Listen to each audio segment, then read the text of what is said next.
allá. Ya no, allá era una aldea, no se puede imaginar uno lo que eso era. Claro. Salimos de allá en un carro, todos amontonados, porque no había otra forma de salir. Bultos. Sí. Íbamos yo con mis padres y una tía mía con 4 chicos. Todos en un carro porque de otra forma no se podía salir.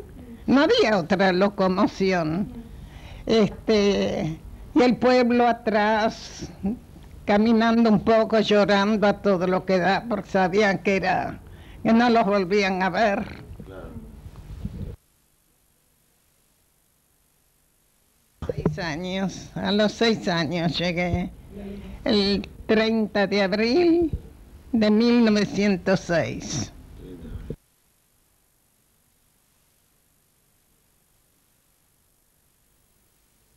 Si no, cuando nosotros llegamos acá sin documentación, porque venimos, como se dice, pasamos la frontera sin documento. Se decía que Count de Greines, no sé si ustedes saben, Ides, robar la frontera. Pasamos de noche con una lluvia terrible, pero juntaban un núcleo y los contrabandeaban. Había una institución que se ocupaba de eso. Y después, una vez que estamos en Alemania, en Hamburgo, ya no nos preguntaban nada. Nos embarcaban y nos mandaban. Pasamos 30.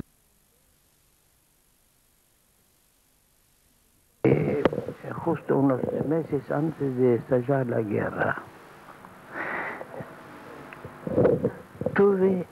mi señora tuvo familia ya 3 meses en la guerra. Resulta que este chico nació en noviembre la misma fecha, el mismo día que yo, 26 de noviembre de 1939. Y los demás pasamos la vida muy triste. Tenemos que luchar para salvar a uno, pues, pero esto no resultó nada porque sabíamos positivamente que el fin va a llegar y estuvimos esperando esto cada día. Sabíamos positivamente que de este tramo ya no vamos a salir, porque ya nos dimos cuenta con las matanzas, todas las torturas que sufrimos, que esto es imposible para salir. Así vivimos 2, 3 años hasta el año 42. El 20, era un día Yom Kippur. Todo el mundo estaba en la sinagoga. En las sinagogas no había prácticamente todos lugares escondidas. Y en la verdad que era algo fabuloso. Los hombres, las mujeres llorando, pidiendo, gritando, sabiendo que no le va a resultar, pero uno trata. Al día siguiente, el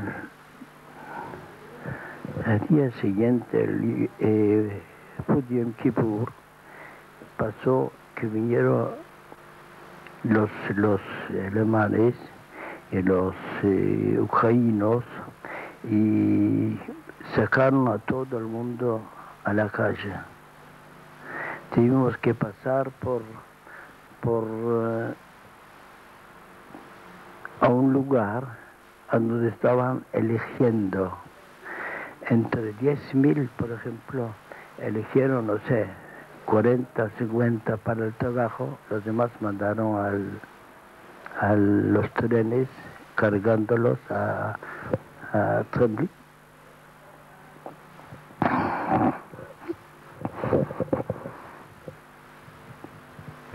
no sé cómo, no sé, era una suerte o lo era. No, yo no hice nada para salvar mi vida. Fui a donde pude, qué sé yo, no sé. Pero resulta que hace 65 años. ¿Y nos podría contar cómo era su vida allí en el norte de África? Bueno, yo desciendo de padres que nacieron en Tetuán, que Tetuán era una ciudad eminente, o sea, la colectividad que había era toda descendiente de los judíos que fueron expulsados de España, la Inquisición, y llegaron allí al norte de Marruecos y una parte se instaló allí en Tetuán y ellos conservaron todas las costumbres de, digamos, españolas, hasta el idioma, el que se llamaba allí ladino o jaquetía, lo llamábamos, se llamaba allí en Tetuán. Y después, en el año 1860, tal es así, que llegaron los españoles y encontraron a gente que hablaba el castellano y eran los judíos que habían conservado el idioma durante 300 y pico de años, en ese momento 350 años. Y después mis padres, en ese momento, digamos, los muchachos cuando hacían bar mitzvah, como allí en Marruecos había muy poquito trabajo, se venían a hacer la América y mi papá se fue a Caracas. Pero siempre volvían a casarse con la chica de Tetuán.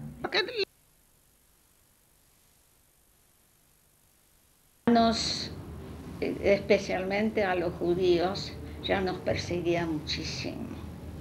Ya nos perseguían en el año 29, porque yo me acuerdo cuando salía del liceo tenía que buscar para ir hasta mi casa, hasta el tren, no, hasta el tren porque yo viajaba por las callejitas chicas para que no me agarren los muchachos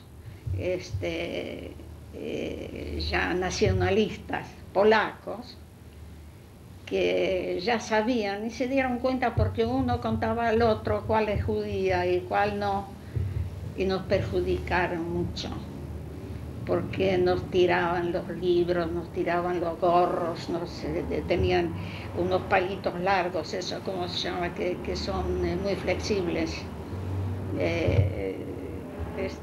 y con eso nos pegaban las piernas, que es donde más duele, y hasta que llegamos tenían que llevar 10 minutos, a nosotros siempre nos llevaba media hora. Porque teníamos que escondernos, cuando sentimos que vienen, nos escondíamos en los zaguanes para que no los agarren. Y después otra vez yendo y venimos hasta que viajamos a casa. El antisemitismo.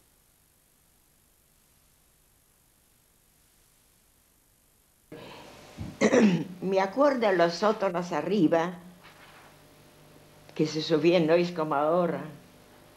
La vida es diferente.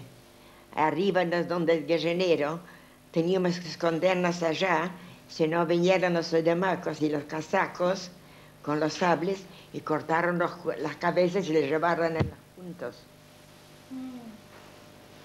Yo me acuerdo todo.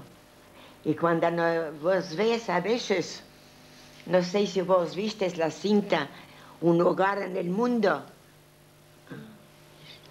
Yo lo vi y vi cuando lo mismo lo que yo pasé. Y yo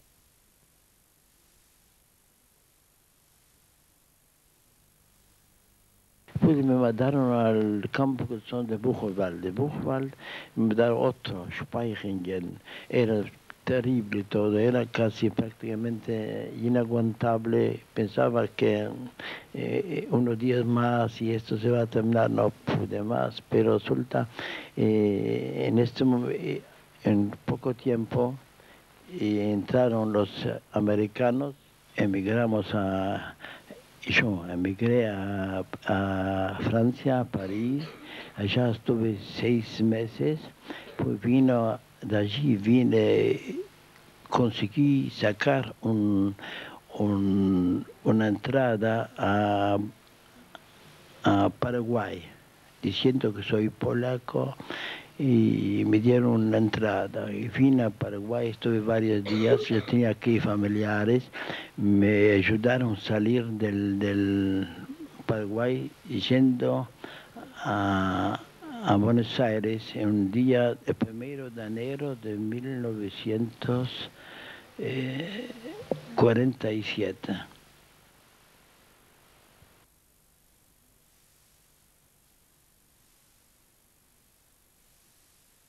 Fui, me dice, ¿qué seguridad que nos va a devolver? Digo, bueno, acá tienen mis 2 valijas, ahí adentro mi ropa, traje nuevo, porque no es que tenemos miedo que nos va a devolver, tenemos miedo, como zona fronteriza, cerca de Uruguay, cerca de Salto, Salto Uruguay, y muchas veces suben al tren y piden documentos y le mandan de vuelta, y la plata está perdida y usted. No tengo remedio. Me dieron 20 pesos, sabiendo que estoy todos los días sin pan. 19 pesos con 85 centavos valía el pasaje. Yo me quedé con 15 centavos.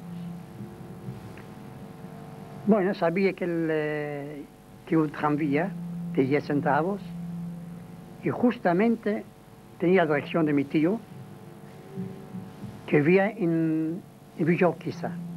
Como el tren baja en Chacarita, era fácil de averiguar. Si el tren hubiera bajado en Constitución o en Retiro, no sabía qué había hecho. Subí al tranvía y entré a la casa de mi tío. Le digo, tío, no me pregunte nada, tenme algo de comer.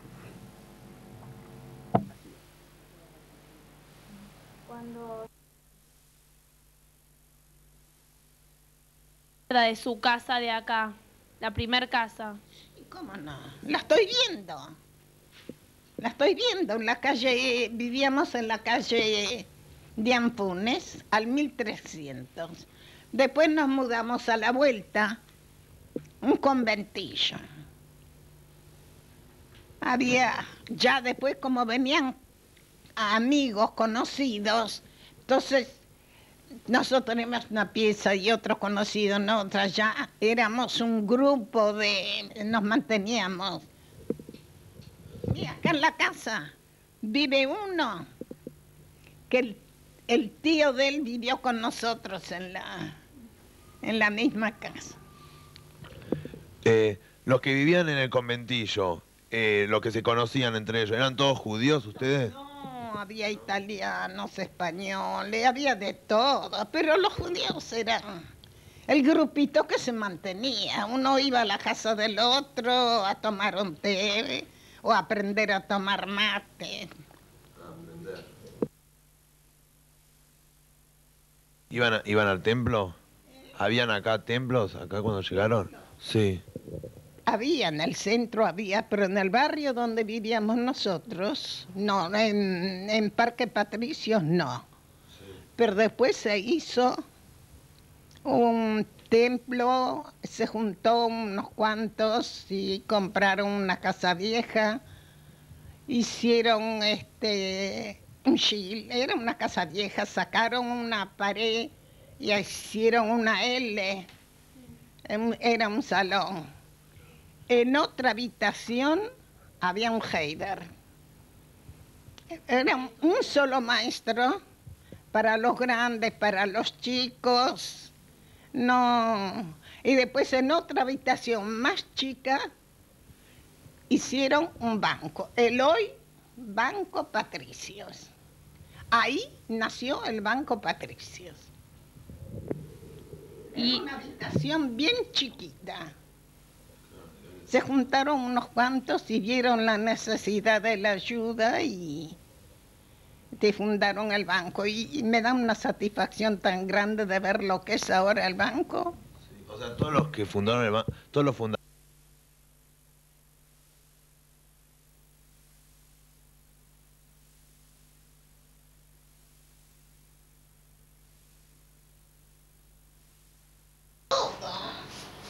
A mí me preguntaron si yo había ido una vez a una marcha. Sí, que fui acá. Cuando tenía 6, 7 años, cuando vivíamos en el conventillo, nos quisieron aumentar el alquiler. Seguramente un peso más, ¿no? ¿En qué? Juntaron a todos los chicos del conventillo, hicieron una fila, iban los grandes y cantábamos la Internacional, protestando por el aumento del alquiler.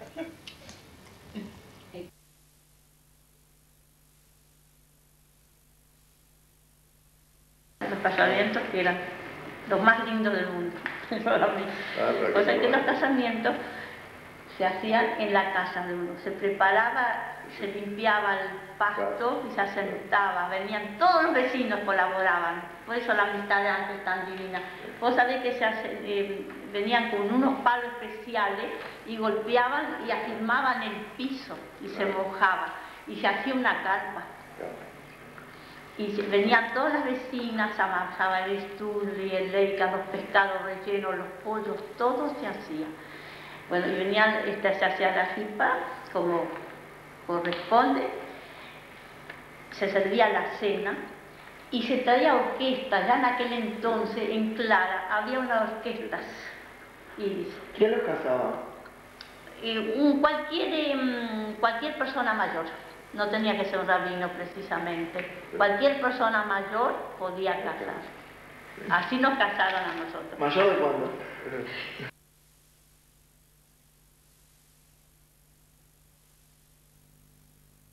Voy a conocer. Sí, tal vez eran mejor que las de ahora, más natural. Yo no sé cómo, yo pregunto ahora, señorita, a ustedes, ¿cómo mamá hacía un estofado sin salsa? Si no había salsa, en aquellos años no había. ¿Se recuerdan? ¿Qué opinan? No voy a opinar yo solo, yo sé. Mamá la hacía con hoja de laurel seca, compraba en un almacén, en un cartón, daba un montón de hojas de laurel, hacía el estofado, no se pegaba.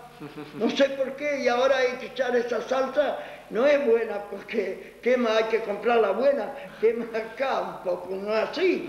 Hay una vez fuerte la salsa, no es, mucho no la tolera. Sí, es verdad. Y después, allá los primeros años no se podía cocinar el sábado, era religioso, no se iba a caballo, no se amasaba ni nada. El día viernes en el campo todo se amasaba el pan. Después del pan quedaba el horno caliente, ponían las masas de crema, de muchas cosas, se comía cosas más buenas, no tan complicadas, no vaya que esto. Y después ponían toda la comida hecha al horno, amanecía lindo para el otro día, para no cocinar. Ponían el pollo, la carne en el horno y hacían ¿cómo le dicen? Un pastel. ¿Usted conoció la lata Noel de dulce? La sí, Noel. me acuerdo. Bueno, en la Noel hacían ¿entienden Yiddish un poco o no? No. ¿Ninguno? Hoy veis mir, dijo el paisano, hoy veis qué pasa. Hoy veis mir, no saben lo que es. Hoy ve qué pasa. Oiga, hacían un pastel, un kigel, ¿cómo le dicen? Ustedes le dicen torta, un kigel, pero no era torta de masa. Hacían de arroz, lo ponían con dulce, con pasas de uva, y lo ponían al horno, eso era hermoso. Le echaban dulce para que no se pegue el arroz, y a horno, era para el otro día era eso, ¿entiendes? Ponían un kigel, se decía, de arroz de fideo casero. Fideo se hacía antes, no se compraba, no había fideo. Se hacía una hoja grande así en una mesa más chica y la envolvían y cortaban fideo. Y bueno, hacían una pasta, un pastel de fideo, pero no el fideo solo no, le echaban pasas de uva, mucha, y le echaban dulce de membrillo para que se mezcle.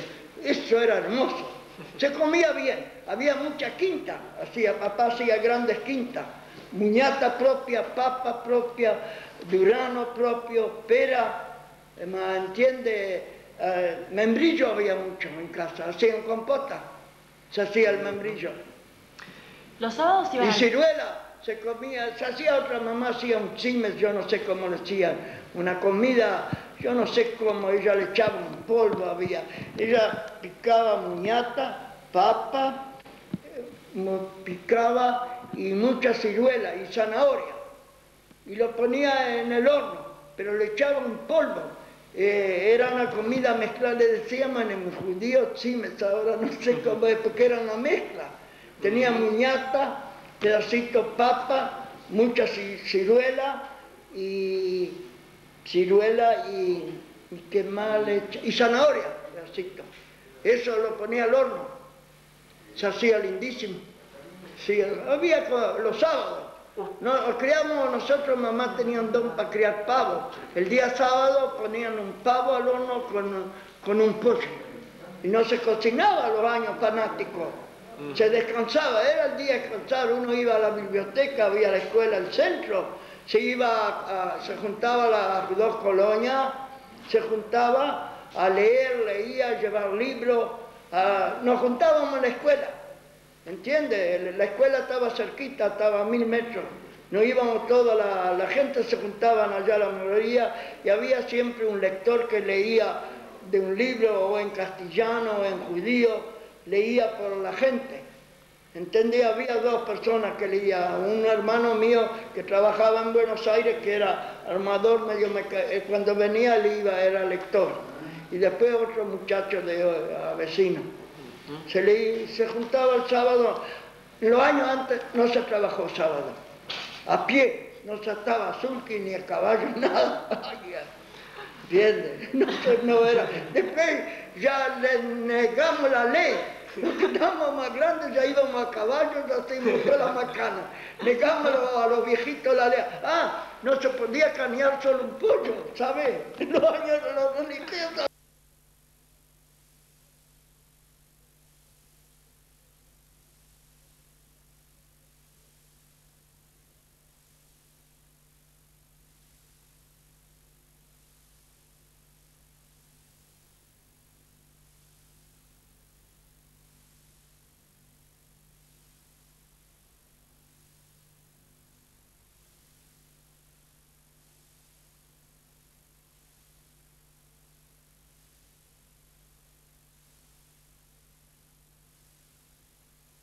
Claro, era una orientación que te daba. Acá prácticamente se enseñaba ¿sabe a quién? A los hijos de colonos, para que puedan ellos arreglarse su propia herramienta.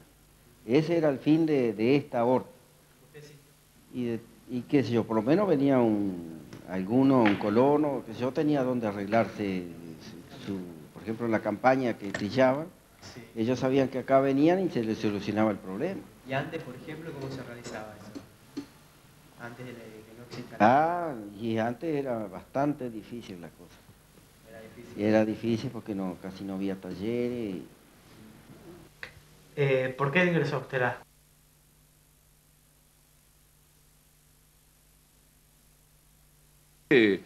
nosotros prácticamente los sábados y domingos no estábamos acá en el pueblo, nos íbamos al campo. Y mi familia, mis padres estaban, nosotros somos de Clara, en un pueblo cerca, 30 kilómetros de acá, sí, de Villa Clara. Y mis padres eran colonos. Sí. Ellos vivían en el campo y por eso yo me vine a estudiar acá, porque acá tenía un primo que tenía panadería, entonces yo estaba de pensión ahí. Sí. Y bueno, y así y la OR pagaba, es decir, que entre la Yevich colonización pagaba el 25% de la pensión, la ORT el 25% y el Fondo Comunal el 25%, y el 25% pagaban los padres de cada alumno, que salía mucho más barato. Y a las